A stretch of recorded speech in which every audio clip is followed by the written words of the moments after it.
ورونو هر څوک چې مرض خراب کړی وي د هغه د پرهوش کېدو دپاره دوهمه طریقه دا ده، په راسته غوږ کې به اووه واره اذان ووایه او بیا به سورة الفاتحه او معوذتین ووایه، بیا به آیت الکرسی ووایه او بیا به سورة الصافات ووایه او بیا به د سورة الحشر او سورة الطارق آخرنی آیاتونه ووایه. همدارنګه د هغه چا د پرهوش کېدو دپاره چې مرض خراب کړی وي درېیمه طریقه دا ده چې پر سر یې 11 واره آیت الکرسی ووایه. همدارنګه د هغه چا د پرهوش کېدو دپاره چې مرض خراب کړي یا بېهوشه سوی وي څلورمه طریقه د ابن مسعود رضی الله تعالی عنه څخه روایت دی چې ما د یوه بېهوشه سړي په غوږ کې یو څه وویل، هغه جوړ او پرهوش شو. رسول الله صلی الله علیه و آله وسلم پوښتنه راڅخه وکړه چې د سړي په غوږ کې دې څه وویل؟ ما وویل أفحسبتم أنما خلقناكم عبثا وأنكم إلينا لا ترجعون فتعالى الله الملك الحق لا إله إلا هو رب العرش الكريم ومن يدع مع الله إلها آخر لا برهان له به فإنما حسابه عند ربه إنه لا يفلح الكافرون وقل رب اغفر وارحم وأنت خير الراحمين.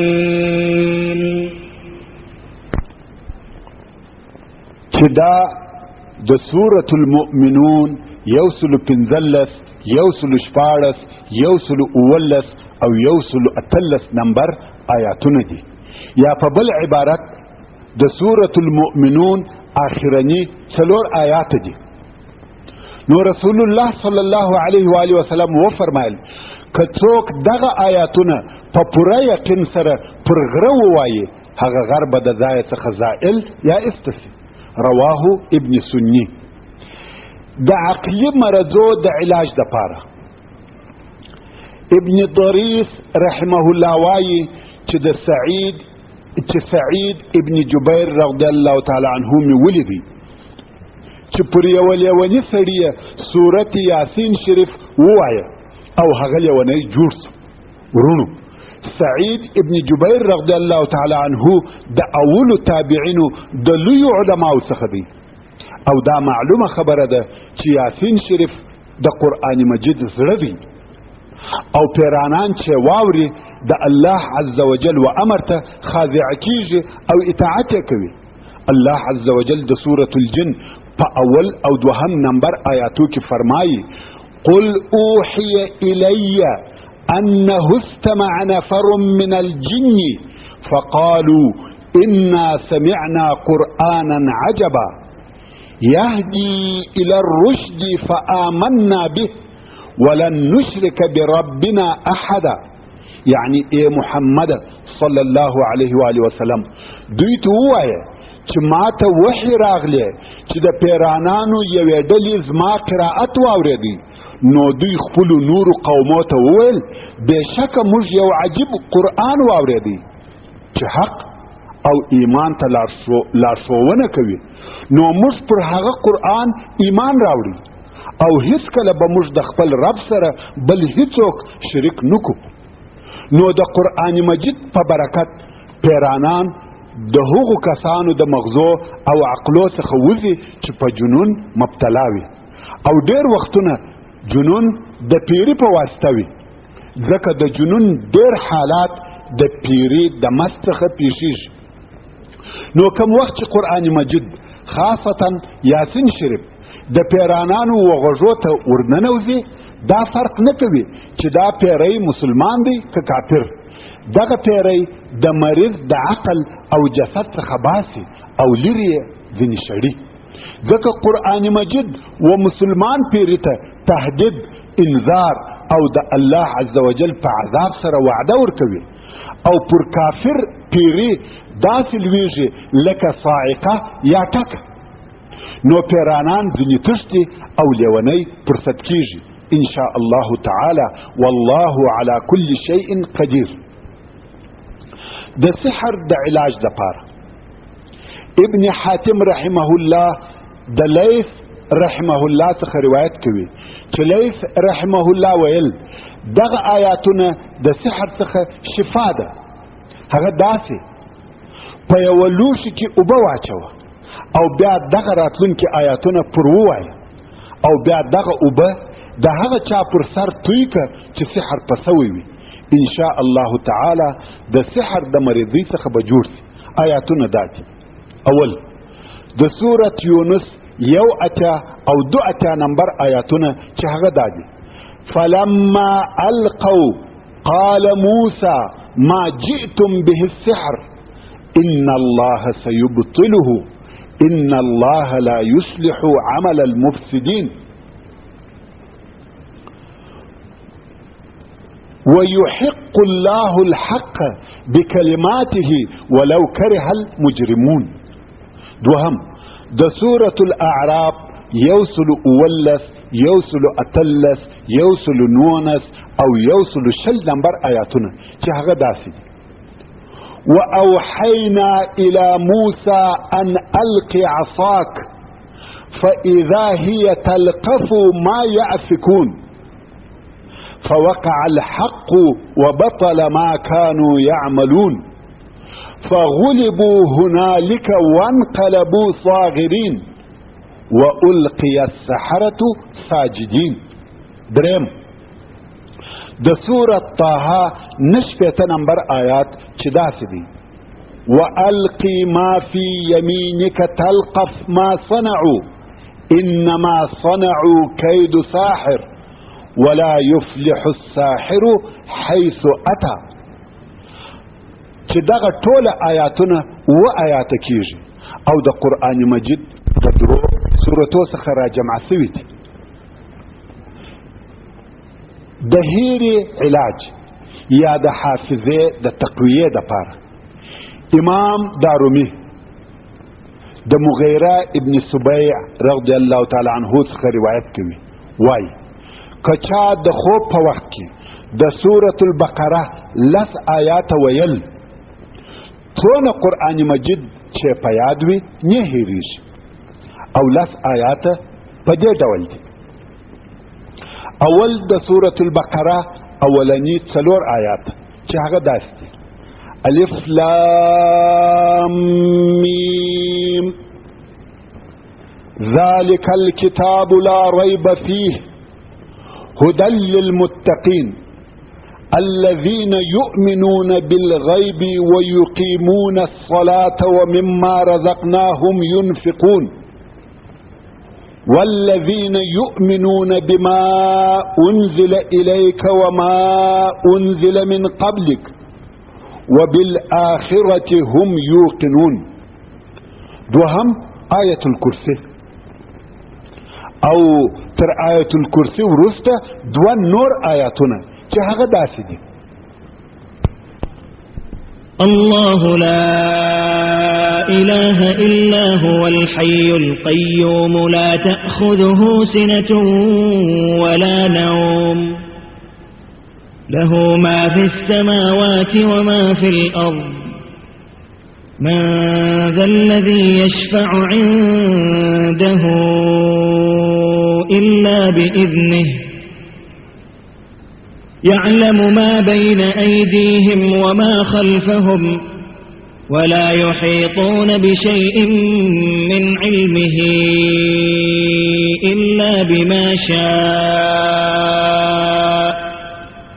وسع كرسيه السماوات والأرض ولا يؤوده حفظهما وهو العلي العظيم.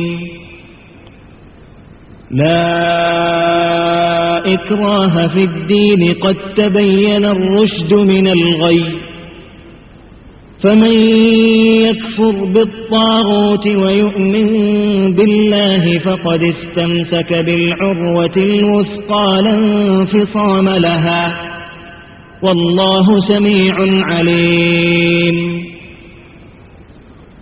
الله ولي الذين آمنوا يخرجهم من الظلمات إلى النور والذين كفروا أولياؤهم الطاغوت يخرجونهم من النور إلى الظلمات أولئك أصحاب النار هم فيها خالدون. چې دا د سورة البقره 255 256 او 259 آیاتونه دي. دریم د سورة البقره درې آخرنی آیاتونه چې هغه داسې دي: لله ما في السماوات وما في الأرض وإن تبدوا ما في أنفسكم أو تخفوه يحاسبكم به الله فيغفر لمن يشاء ويعذب من يشاء والله على كل شيء قدير. آمن الرسول بما أنزل إليه من ربه والمؤمنون كل آمن بالله وملائكته وكتبه ورسله لا نفرق بين أحد من رسله وقالوا سمعنا وأطعنا غفرانك ربنا وإليك المصير. لا يكلف الله نفسا إلا وسعها لها ما كسبت وعليها ما اكتسبت ربنا لا تؤاخذنا إن نسينا أو أخطأنا ربنا ولا تحمل علينا إصرا كما حملته على الذين من قبلنا ربنا ولا تحملنا ما لا طاقة لنا به واعف عنا واغفر لنا وارحمنا أنت مولانا فانصرنا على القوم الكافرين.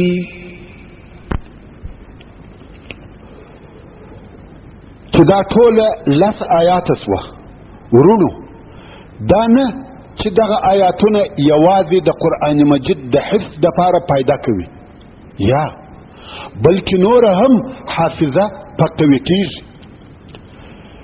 د وسوسه او سودایتوب علاج امام ابو داود رحمه الله د عبد الله ابن عباس رضی الله تعالی عنه څخه روایت کوي چې وایي کدی په ځان کې سودا او وسوسه حس کړه د سورة الحدید 3 نمبر آیات ووایي چې هغه دادی: هو الاول والآخر والظاهر والباطن وهو بكل شيء عليم. د وسوسه د علاج دوهمه طریقه د شپې تر خوب د مخه سورت غافر یا سورت المؤمن وایه چې دا دواړه د یوه سورت نمونه دي، او پر رسول الله صلی الله علیه و آله وسلم تر هغو درود وایه چې په خوب کښېوځې. د وسوسه د علاج دریمه او مجربه طریقه امام مسلم رحمه الله د امام احمد او ابن ماجه، امام مسلم رحمه الله، امام احمد او امام ابن ماجه د ابو هريره رضی الله تعالی عنه څخه روایت کوي چې رسول الله صلی الله علیه و آله وسلم و فرمایل: که ابن آدم سورت السجده ووایه او د سجده تلاوت پر آیات سجده وکړه، شیطان په ژړا ځینې لرې سي او وایي ما لره دې ویل وې ابن آدم په سجده سره امر کړه سو او سجده یې وکړه، ده لره جنت دی او زه په سجده سره امر کړه سوم نافرمانی مې وکړه ما لره اور دی. نو ورونو د وسوسې او سودایتوب مریض دی هر ورځ پر معین وخت سورة سجده وای او د سجدې د آیات تر تلاوت وروسته دی د الله عز وجل د پاره سجده کوي. ان شاء الله تعالی شیطان به ځینې لرې سي دی به هوساسي او الله عز وجل به جوړ کړي. سورة سجده په قرآن مجید کې 22 نمبر سورت دی او په 21مه سپاره کې دی. د ابو هريره رضی الله تعالی عنه څخه روایت دی چې رسول الله صلی الله علیه و آله وسلم و فرمایل خلق ودې ته نږدې دي چې د دوی څخه دی یو ویونکی ووایي هو الله عز وجل دا ټول مخلوقات خلق کړي دي. نو الله عز وجل چا خلق کړي؟ که کم وخت چا داسې وویل نو تاسې وایاست قل هو الله احد الله الصمد لم يلد ولم يولد ولم يكن له كفوا احد. او بیا پر چپه طرف 3 واره تف تف تف وکړي او اعوذ بالله من الشیطان الرجیم ووایاست. ورون اوس به د یو مهم مرض علاج درته بیان سي چې هغه د سرطان خبیث مرض دی. اولا د مخه تر دې چې دغه شریر مرض د رباني علاج په تفصیل شروع وسی زه دا نه وایم چې دغه علاج ما کشف کړی دی مګر د پاره د دې چې حق محقق سي او د فضیلت نسبت د هغه و اهل ته وسی. نو وایم دغه رباني علاج تجربه په سعودي عربستان کې یو فاضل او محترم ورور کړی ده او دی هغه څوک وو چې 113 مریضانو هغه چې د سرطان په قسم قسم امراضو مبتلا و علاج یې کړی دی. ځینې یې د وینې سرطان، ځینې یې د تیه، د رحم، د معدې او سږو.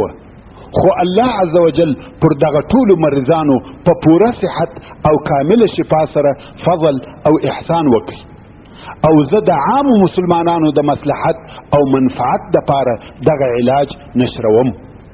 شاید چې الله عز وجل په دغه الهي علاج سره د مسلمانانو دردونه او مرضونه است او رکي او ماته الله عز وجل اجر او ثواب راکي.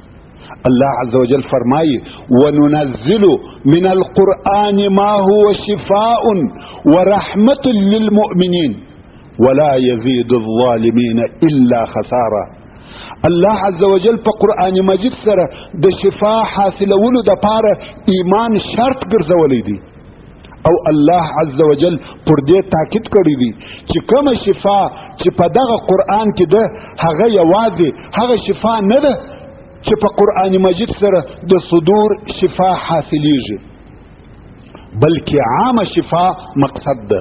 وننزل من القرآن ما هو شفاء د شفا لفظ عام دی د ټولو مریضوی څخه شفا او جوړېده پکې شامل دی او یو د هغو مرضو څخه چې په دغه آخرو وختو کې په قرآن مجید سره علاج شوی دی هغه د سرطان مرض دی.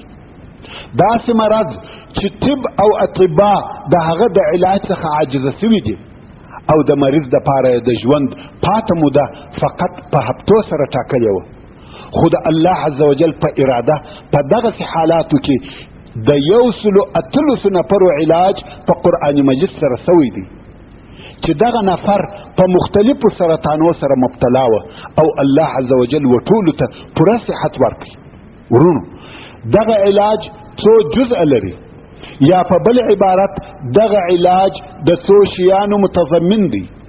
د قرآن مجید اوریدل او په هغه اوبو سره لمبېدل او د هغو څخه څښل چې قرآن مجید پر ویل سوی وي او د زیتون په هغه غوړو سره چې قرآن مجید پر ویل سوی وي د سرطان د ځای غوړول. ورونو اوس به د قرآن مجید هغه آیاتونه در وښیم چې د سرطان د علاج د پاره ویل کیږي خو د آیاتو تر ویلو د مخه به اول دونه اوبه درته کښېږدې چې مریض 7 واره په لمبېدلی شي او 1 هفته یې څښلی شي. البته د دغه لمبېدو څخه هغه زموږ او ستاسې لمبېده نه دي مقصد چې په 1 وار کې 2 او 3 سطله اوبه کاروو، بلکې د دې لمبېدو څخه مقصد د ټوله بدن لندول مقصد دی چې د هر وار لمبېدو دپاره 2 او 3 لیټره اوبه کفایت کوي او د 1 هفتې د څښلو دپاره هم د ورځې 1 لیټر اوبه کفایت کوي. نو به اول په دغه اندازه اوبه درته کښېږدې او یو څه به د زیتون غوړي درته کښېږدې. مریض به حاضر وي چې د قرآن مجید تلاوت واوري او ته به د قرآن مجید راتلونکي آیاتونه 7 واره تلاوت کې او تر هر وار تلاوتولو وروسته به پر مریض پر اوبو او پر غوړو چکې. متوجه اوسه، وخت ډیر اخلي ځکه آیاتونه ډیر دي او هغه آیاتونه دا دي: اول سورة الفاتحه یعنی الحمد لله چې هغه داسې ده. أعوذ بالله من الشيطان الرجيم. بسم الله الرحمن الرحيم. الحمد لله رب العالمين الرحمن الرحيم مالك يوم الدين إياك نعبد وإياك نستعين اهدنا الصراط المستقيم صراط الذين أنعمت عليهم غير المغضوب عليهم ولا الضالين.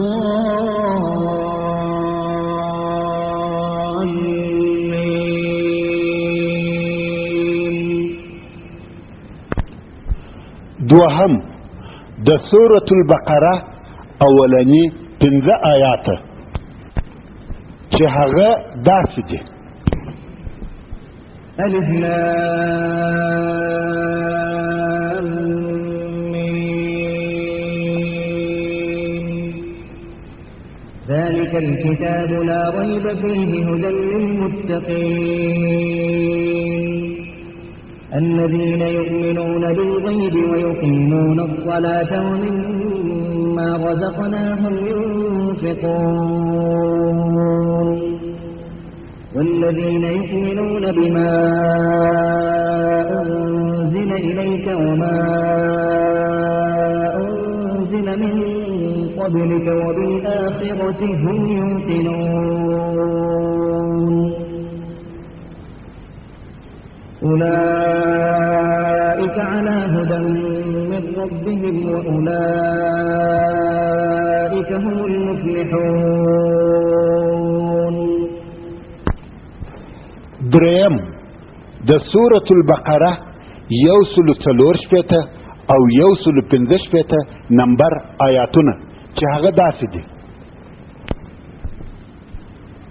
إن في خلق السماوات والأرض واختلاف الليل والنهار والفلك التي تجري في البحر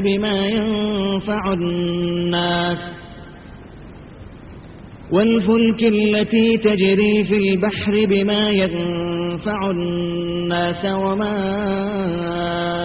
أنزل الله من السماء من ماء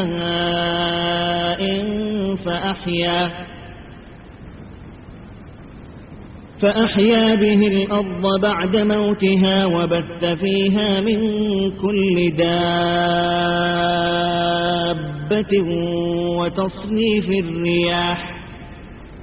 وتصريف الرياح والسحاب المسخر بين السماء والأرض لآيات لقوم يعقلون.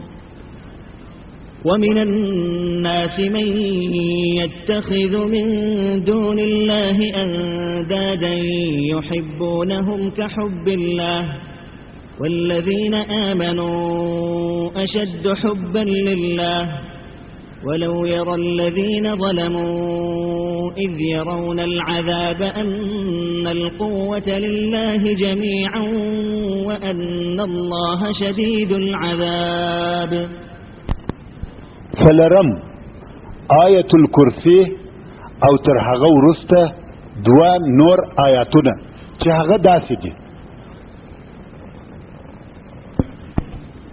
الله لا إله إلا هو الحي القيوم لا تأخذه سنة ولا نوم له ما في السماوات وما في الأرض من ذا الذي يشفع عنده إلا بإذنه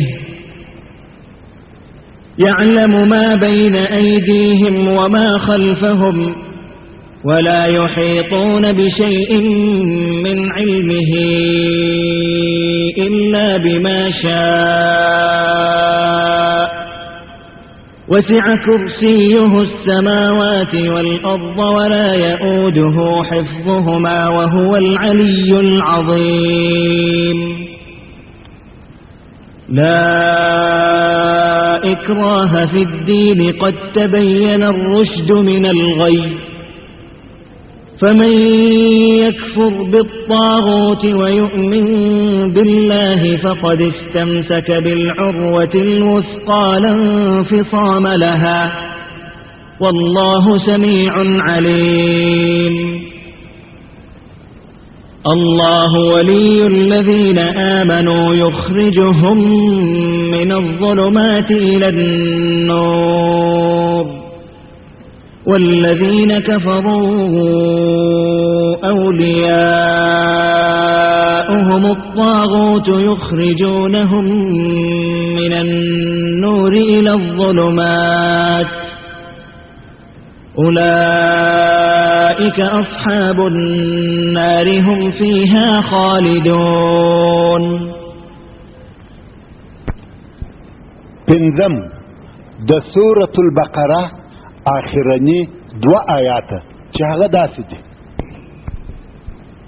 آمن الرسول بما أنزل إليه من ربه والمؤمنون كل آمن بالله وملائكته وكتبه ورسله لا نفرق بين أحد من رسله وقالوا سمعنا وأطعنا غفرانك ربنا وإليك المصير. لا يكلف الله نفسا إلا وسعها لها ما كسبت وعليها ما اكتسبت ربنا لا تؤاخذنا إن نسينا أو أخطأنا ربنا ولا تحمل علينا إصرا كما حملته على الذين من قبلنا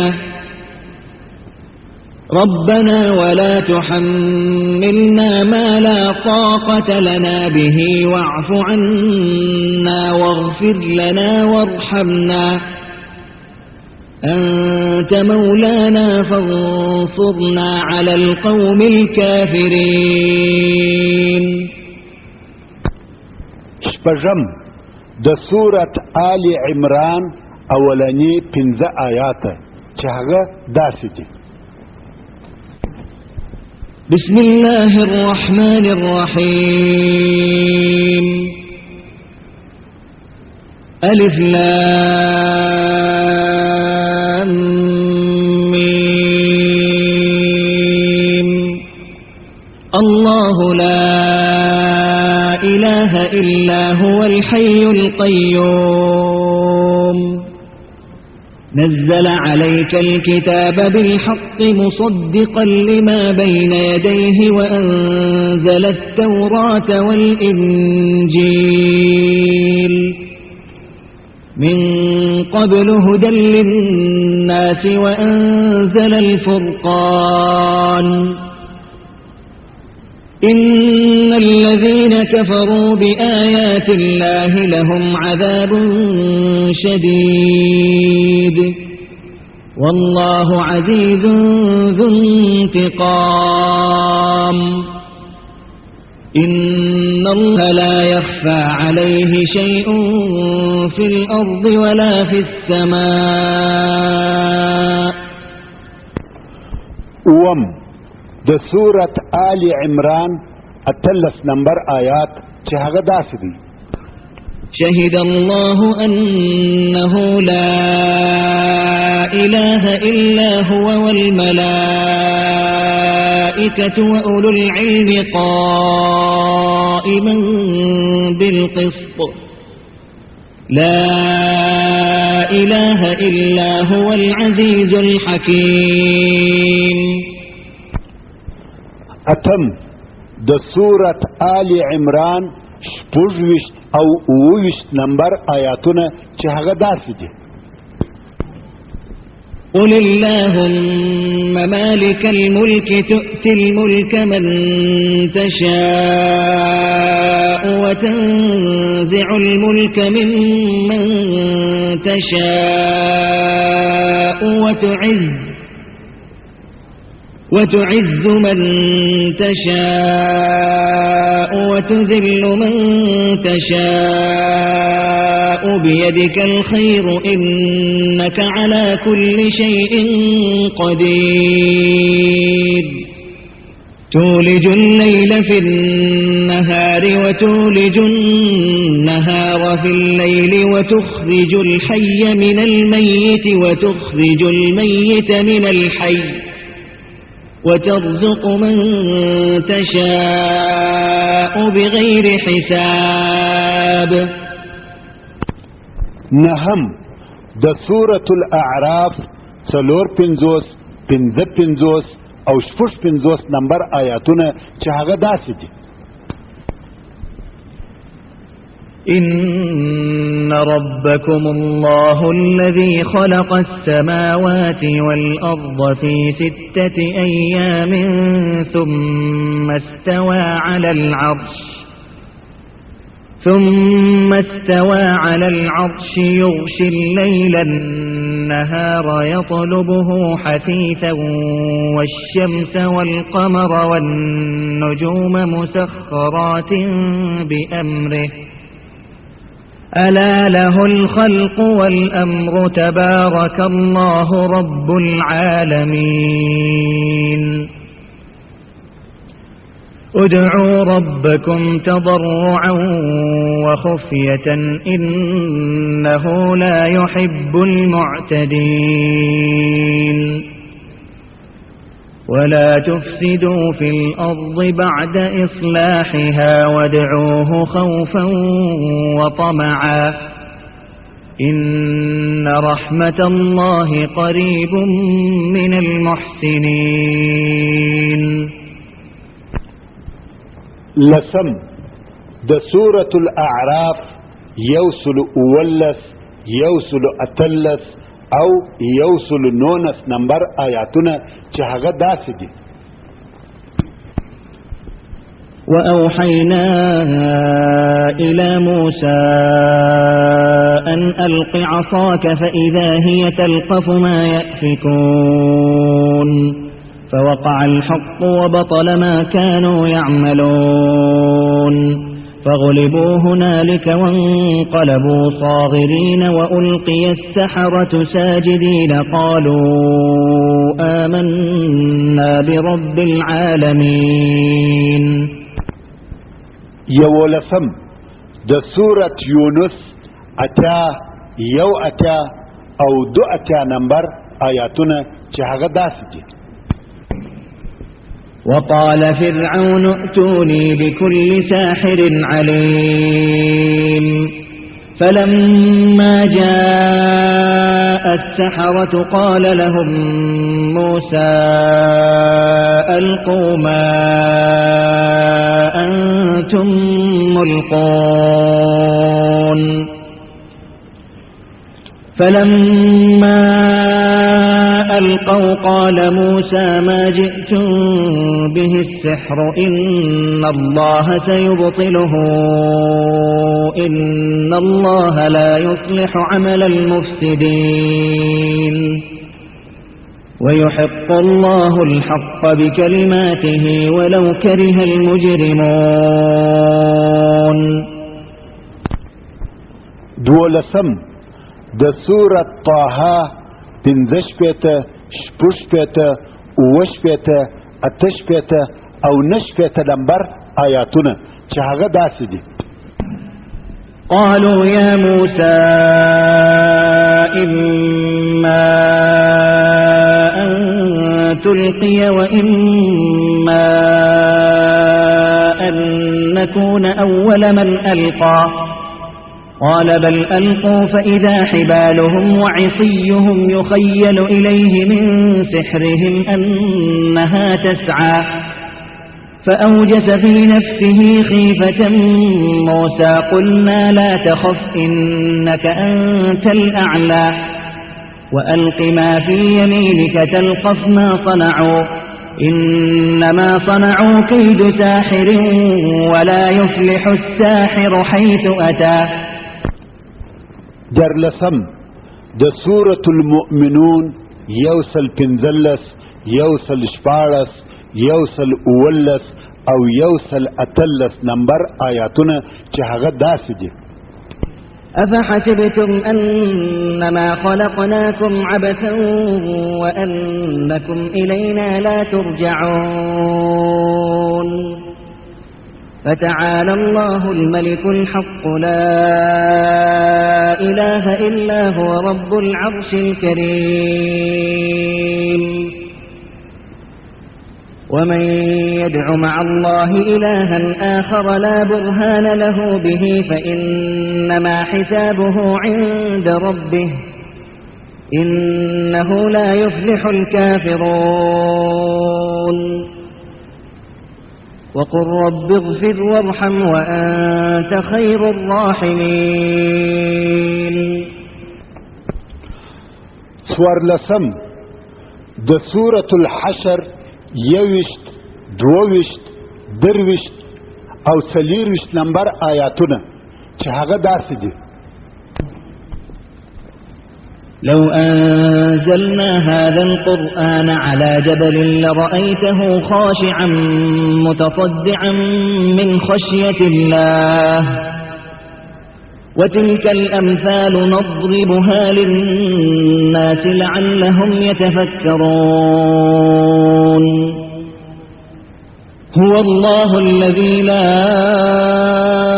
إله إلا هو عالم الغيب والشهادة هو الرحمن الرحيم. هو الله الذي لا إله إلا هو الملك القدوس السلام المؤمن المهيمن العزيز الجبار المتكبر سبحان الله عما يشركون. هو الله الخالق البارئ المصور له الأسماء الحسنى يسبح له ما في السماوات والأرض وهو العزيز الحكيم. پنځلسم د سورة الصافات اولنی پنځلس آیاتونه چې هغه داسې دي: بسم الله الرحمن الرحيم.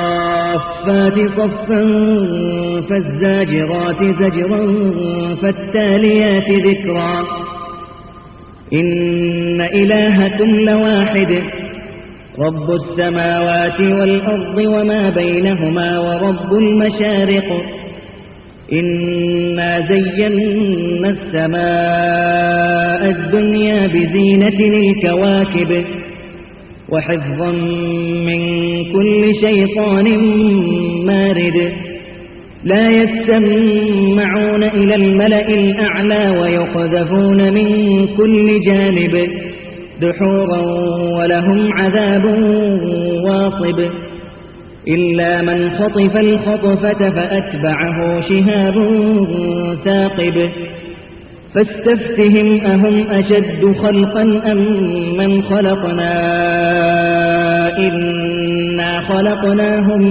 من طين لازب بل عجبت ويسخرون وإذا ذكروا لا يذكرون وإذا رأوا آية يستسخرون وقالوا إن هذا إلا سحر مبين.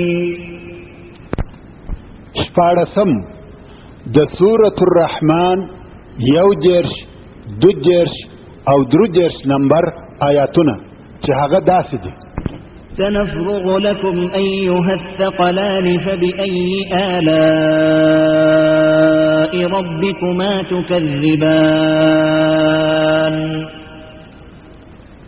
يا معشر الجن والإنس إن استطعتم أن تنفذوا من أقطار السماوات والأرض فانفذوا لا تنفذون إلا بسلطان. ولسم د سورة الملک دریم او سلرم نمبر آیاتونه چې هغه داسې دي: الذي خلق سبع سماوات طباقا ما ترى في خلق الرحمن من تفاوت فارجع البصر هل ترى من فطور ثم ارجع البصر كرتين ينقلب إليك البصر خاسئا وهو حسير. اتلسم د سورة القلم یو پنځوس او دو پنځوس نمبر آیاتونه چې هغه داسې دي: وإن يكاد الذين كفروا ليزلقونك بأبصارهم لما سمعوا الذكر ويقولون إنه لمجنون وما هو إلا ذكر للعالمين.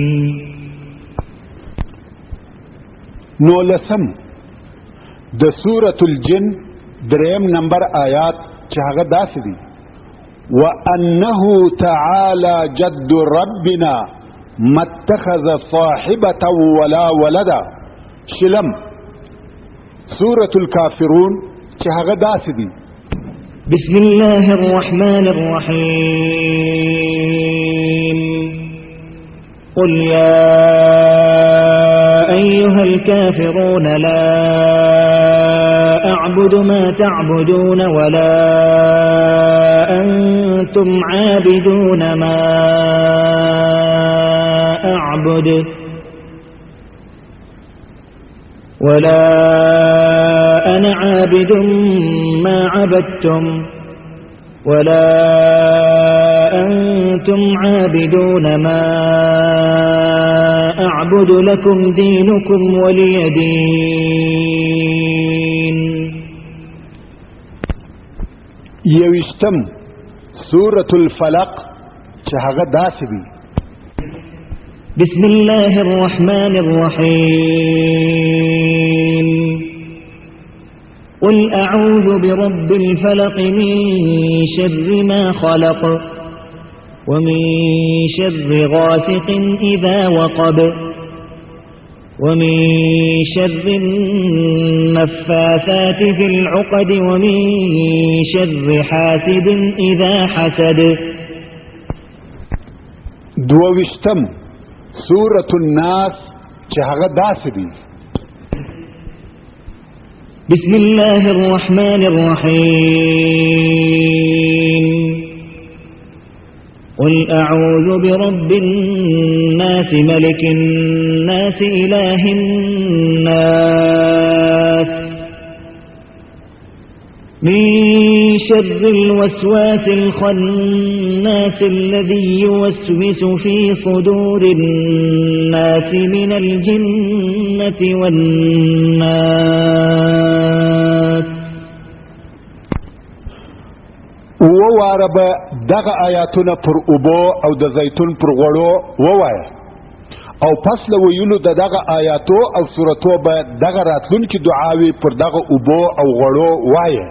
اول: اللهم رب الناس اذهب الباس اشفي وانت شافي لا شفاء الا شفاؤك شفاء لا يغادر سقما وواره. دوهم: اسأل الله العظيم رب العرش العظيم ان يشفيك وواره. درهم: اعوذ بكلمات الله التامات من غضبه وعقابه ومن شر عباده ومن همزات الشياطين وان يحضرون. دريوار. څلورم: بسم الله الشافي اللهم اشف عبدك وصدق رسولك صلى الله عليه وآله وسلم. دريوار. پس له ویلو د دغه مبارکو آیاتو او پس له ویلو د دغه دعاو پر اوبو او د زیتون پر غوړو په هغه خپل شوول سوي عادت سره نو به مریض په دغه اوبو سره اوه ورځې لمبیږي او هره ورځ به د دغه اوبو څخه 3 ګیلاسه اوبه څښي، 1 ګیلاس سهار، 1 غرمه، 1 ماښام، او د زیتون په غوړو سره به هره ورځ هغه په مرض اخته اندام 3 واره غوړوي. او که سرطان د وینې و نو به عمود فقري یعنی د ملا شمزي راسته او چپه پښه په غوړوي. او که سرطان په نورو ځایو کې و لکه تی، رحم، معده، سږي، اینه، دغه ځایونه به د باندې څخه غوړوي. پس له هفتې څخه بیا دغه درښول سوی دم پر مریض پر اوبو پر غوړو ویل کیږي او بیا 1 هفته د اوبو څخه غسل او څښل کیږي او په غوړو هغه مبتلا اندام غوړیږي. د 2مې هفتې تر تېرېدو وروسته بیا دغه عمل عملي کیږي او بیا 1 هفته غسل، څښل او غوړول کیږي چې په دې حساب د علاج موده 21 ورځې سوه. یعنی 21 ورځې په دغه دمسو اوبو غسل کیږي، 21 ورځې د ورځې 3 ګیلاسه اوبه څښل کیږي او 21 ورځې د زیتون په غوړو مبتلا عضو غوړیږي او د هرې هفتې په سر کې هغه دم یعنی آیاتونه او دعاوې پر مریض پر نوو اوبو او غوړو ویل کیږي. ان شاء الله تعالی د الله عز وجل په اراده به مریض جوړ شي. محترم ورونو، څرنګه چې فته پای ته ورسېده، آته بحث به په راتلونکې 3مه فته کې واورئ ان شاء الله تعالی. والسلام علیکم.